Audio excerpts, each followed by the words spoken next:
Welcome to another episode of Game Boy Roulette, where we take a look at randomly chosen games from the Game Boy library. InfoGenius Spanish language translator, and the crowd goes wild. The wonderful world of Game Boy applications. A very, very small world, because there were only about 7 of them. There was the Game Boy camera, a delightful accessory that took the highest quality images ever recorded, Gyogun Tanchiki, a Japan-only release that turned the Game Boy into a sonar fish finder, and now that I said that out loud, I definitely have to buy that. And then every other game was part of the InfoGenius Productivity Packs, which hoped to turn the Game Boy into an all-purpose machine. We already took a look at the Personal Organizer, which was an interesting idea, but didn't really work well in execution. And this was Imagineering's attempt to create a whole translation system. So just in case you ever get lost in the back streets of Tijuana with nothing but your underwear and your Game Boy, you'd be set. Well, as long as you had enough batteries.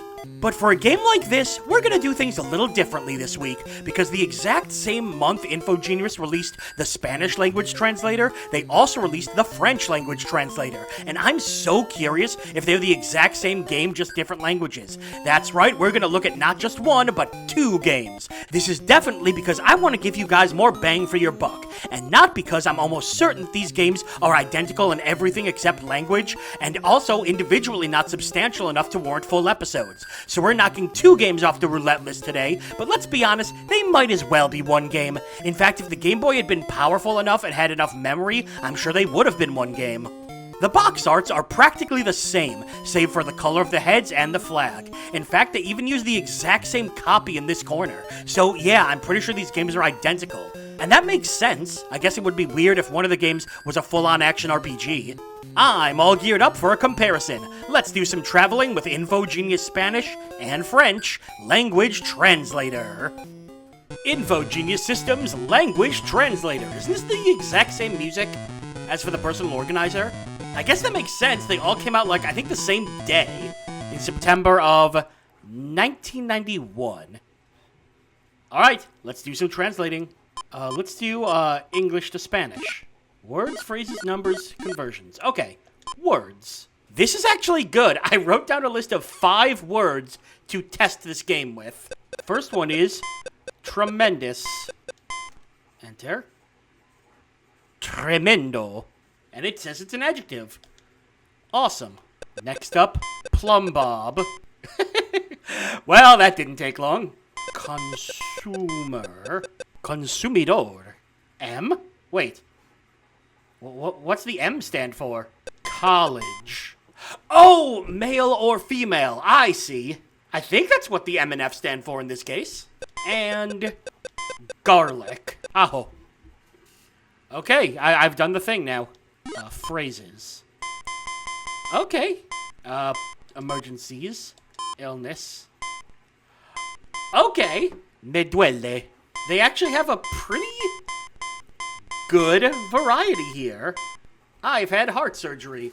Tiene una operación del corazón. What, General? Please call the police. No, don't. ¿Dónde está la piscina más cercana? I mean, I think we pretty much get the gist of this. How about numbers? Oh, I've been wondering. 57,365. Whoa. Oh, what? Wait a minute. Is this part actually broken? It disappears immediately. What the? I can't tell if this is my start button acting up or if the game is being weird. Tap start? Hold start? I'm going to just hope this is an emulation glitch, because it's disappearing so quickly. Oh god, I broke everything. Let's switch to French before it gets worse. InfoGenius Systems Language Translator, this time, French. Yep. It is identical. Okay, is this working now? No, what the? Again, I'm just going to assume this is a tech issue and not an issue with the game itself. God, I hope. Enorme. I mean, yeah, it's exactly what it says on the box. It is something that translates words and sentences and phrases. There's only 3 times in a hotel you could potentially ask about how much something is. So, yeah, we've looked at the game, but I kind of want to go more in depth as to why these games just don't work on the Game Boy. So, let's head back over to the edited portion. There's some stuff we have to unpack here. Sorry, stuff we have to desempaquetar. There's not much we can say about the games themselves, simply because in terms of things to talk about, there's basically nothing. They were service tools, programs for your Game Boy that you would use if you actually needed them. Not made for fun, but for knowledge. And looking at it purely from that perspective, yeah, they were fine. You entered in your words and it would translate them, you could look up helpful phrases, you could even do quick conversions. And I did check, and yes, the numbers disappearing immediately was an emulator glitch, not in the original game. It all worked as it was supposed to. The worst thing I could say about it from a purely functional perspective is that it was annoying to have to type in the letters one at a time using the D-pad and A button, but that's hardly a deal breaker. So if it's a perfectly functional tool, then why is it that we barely hear about these applications made for the Game Boy? Why are they so rare to see? There's a couple of reasons for that, one of which I've already mentioned, which is that having to type things in with the A button and D-pad is annoying. We hated doing it to enter passwords, and entering in full words didn't make it any better. There's also the annoyance of swapping out cartridges every time you want to check something, and the overall clunkiness of the app. But I think that the simple reason these applications didn't catch on can be summed up by pointing out the first half of the system's name.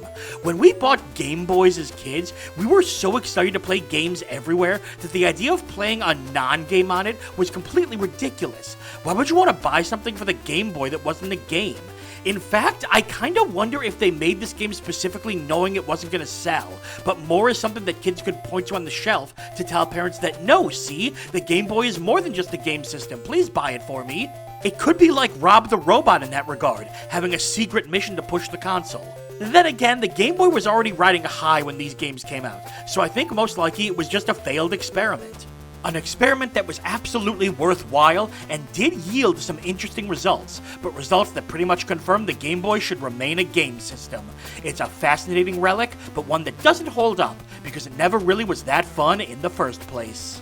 But now I'm dealing with a far, far bigger problem. I just don't know how to get to the library.